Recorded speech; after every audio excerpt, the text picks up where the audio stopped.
Good morning to all my friends and family, and welcome to this episode of Jim's 5am Club.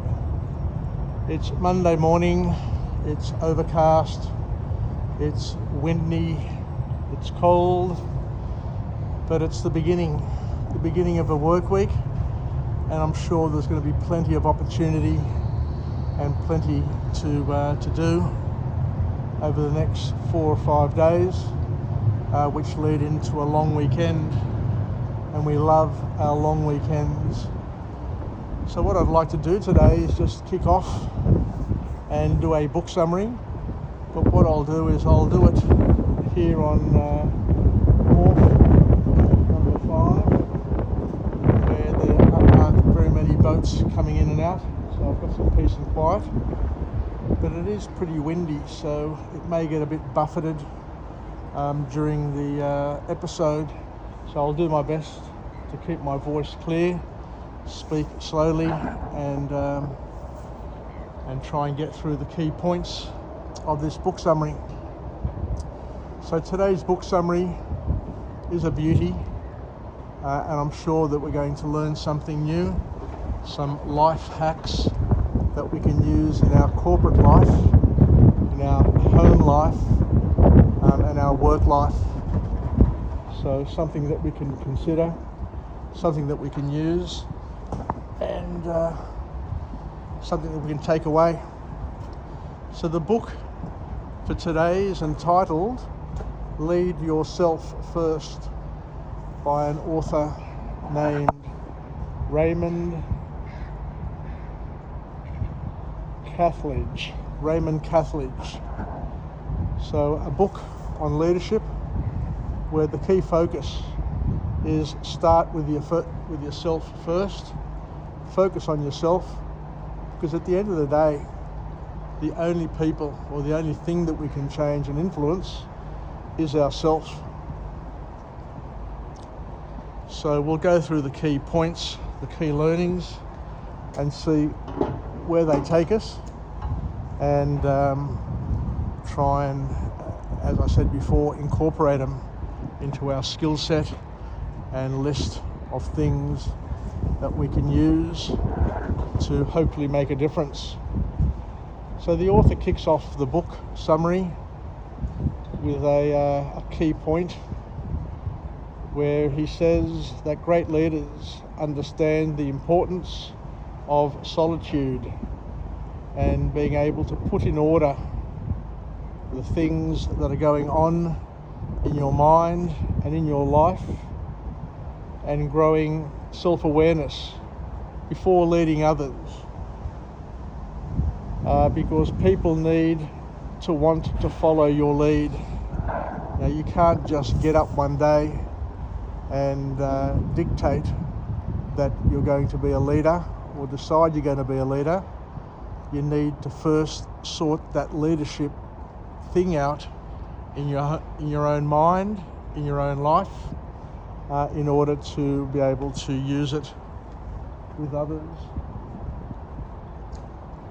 So I'll try and get on the other side here, but this is closed. Let me just go through the gate at the other end.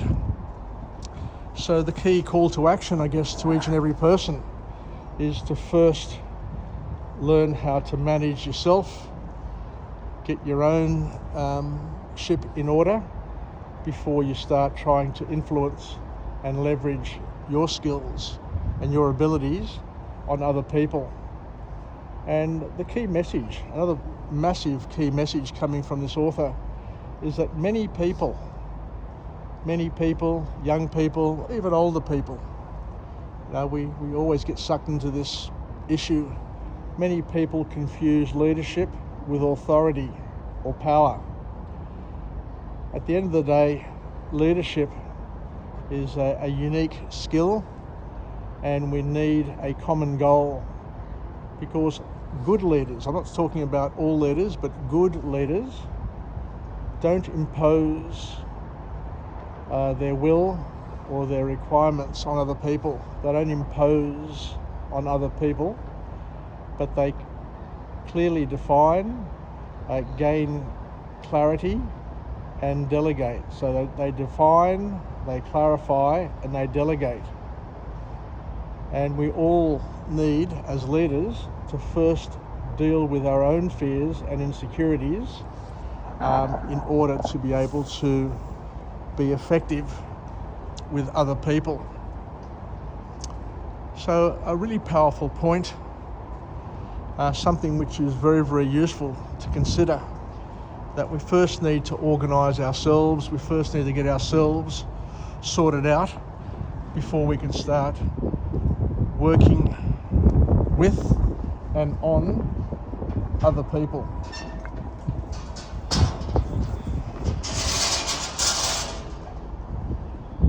So where does it lead us? How do we use this? How do we make it ours? So the author goes on to talk about, in their first formal point, the fact that solitude is bliss if you learn to embrace it.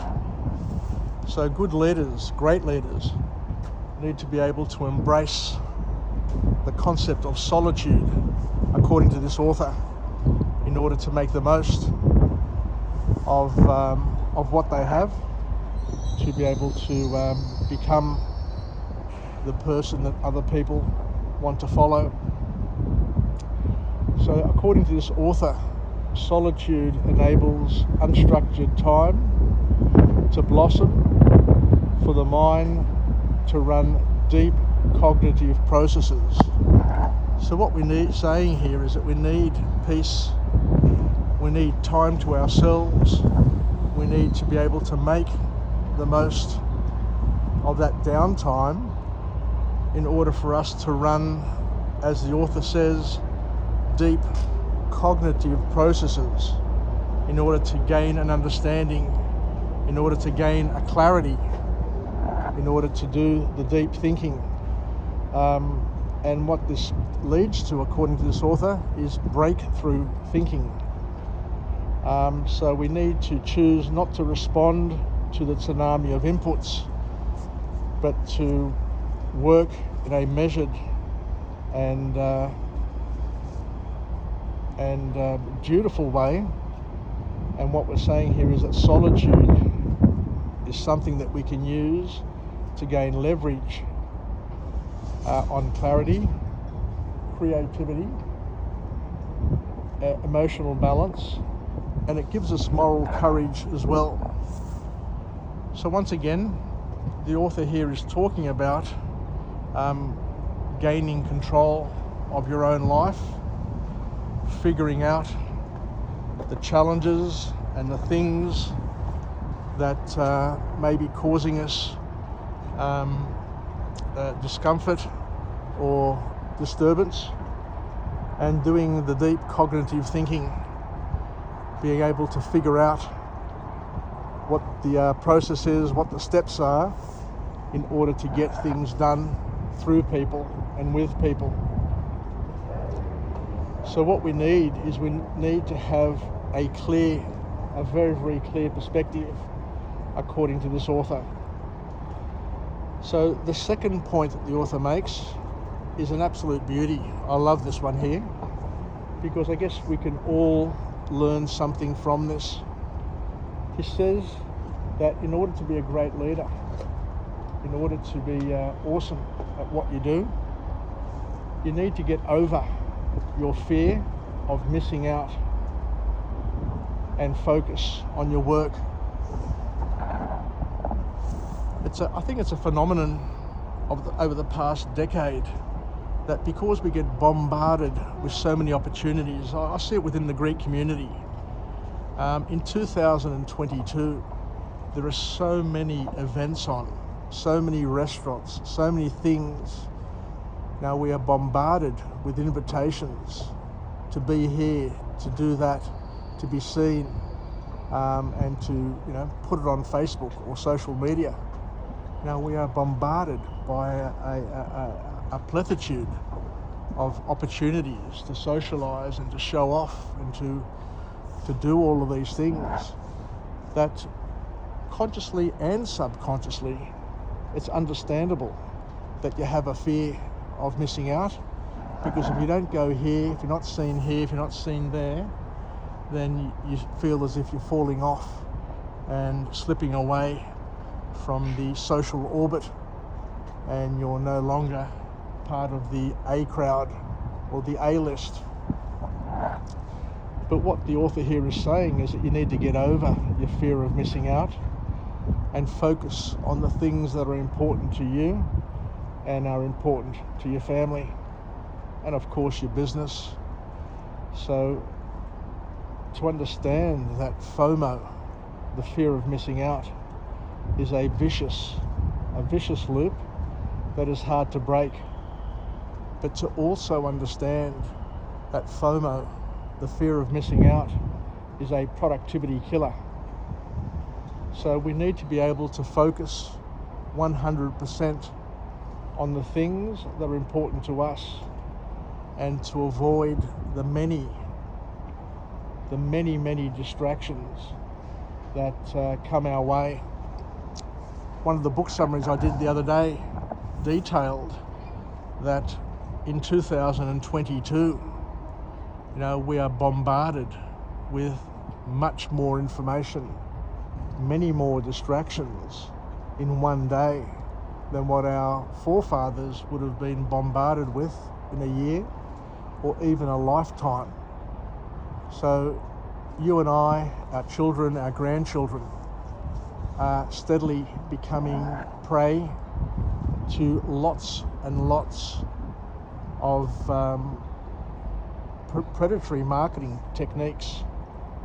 And as we said, there are so many opportunities to travel, to socialize, to be here, to be there, so many distractions that if you don't take charge of your life, you'll end up becoming a victim of other people's marketing, other people's yearning for your time.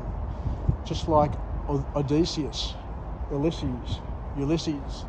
with the sirens, you just have to tie yourself to the mast pole and fill your ears with wax so that you're not tempted, you're not taken off course, and you don't destroy your ship, you don't destroy your boat, you don't destroy your crew. So we need respite in order for the brain to catch up, to generate ideas and to create insights. So we need to make peace, according to this author, with FOMO, and to understand that there's always going to be another deal, there's always going to be another opportunity to catch up, to do things, and to spend your money. As my share broker Tim always tells me, he says that, James, you've got to understand one thing: the opportunity of a lifetime comes once or twice a day. And I remember in the old days when I used to go to the races with my mates, the catch cry was, never race upstairs to back a favourite. Now, never run to go and bet on a horse, because there's always another race, there's always another opportunity, and there's always another tip. One thing I learnt from my younger days is that in a race, there are many tips. Every race owner, every jockey reckons their horse is going to win. Just because they tell you, just because they give you a tip, doesn't necessarily mean that that horse is going to win the race. It just means that the connections or the people involved with that horse, are hoping for it to win the race. Because there's a big difference between wanting to win the race and winning the race, especially when all the horses and all the jockeys are trying at the same time, such as a Melbourne Cup or a Golden Slipper. So the key point to come from this author is that as individuals, we need to make peace with FOMO and to understand there is always another deal. There's always another opportunity to do something, to catch up and to spend your money and spend your time.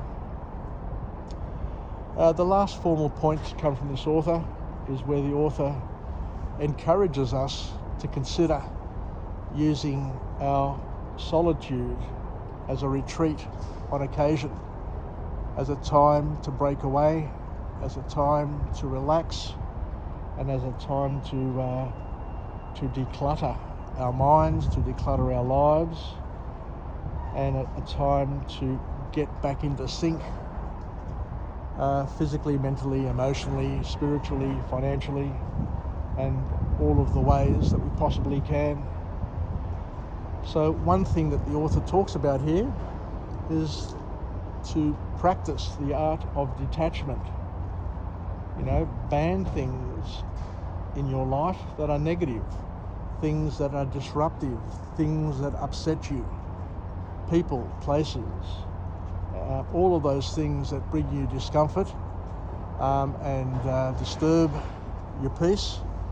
There is a time where every now and then you just need to exit left from those places, from those times, from those social circles, in order to have to gain some respite and have retreat.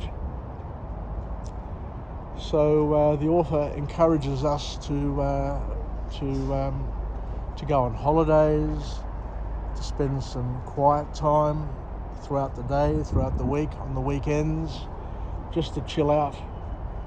And we need to make some room. And the way we make room is by clearing out our thoughts, clearing out our lives, sometimes clearing out friendships or clearing out social engagements, and just clearing your calendar to make time to welcome other things, other people, other opportunities into our day and into our lives. Anyway, I think I'll leave it there. So thank you very much for joining me on this wet, cold, and fairly miserable Monday. Looks like when I look over there on the horizon, it looks quite cloudy. It may blow over. Who knows what's going to happen to the weather today. But with this wind and rain, it looks like construction sites won't be as productive today as what they want to be. So we may get an early mark. So take care, everybody. Yasas. Have a happy Monday. Have a good, productive week. And let's look forward to next weekend's long weekend. So take care, and we'll chat again. This is Jim signing off from Jim's 5am Club. And I look forward to coming to you again from a different location with a different message of empowerment, where we take OPE, other people's experience, in the form of book summaries, and we try and learn life hacks using that OPE so that we can compare and contrast our slithers of reality with other people's slithers of reality to find common ground and to I guess be a little bit more confident with what we know and how we live our lives compared to the experiences that other people bring into our lives, knowing very well that we are all different from each other for each other. The reason why we're created different from each other is so that we can complement, we can supplement each other's strengths or weaknesses and make and team together, collaborate, cooperate in order for us to live a better life and to make a better day for us all. Anyway, I'll leave it there. Take care, and we'll chat again soon. Yasas, and bye for now. Ciao, ciao.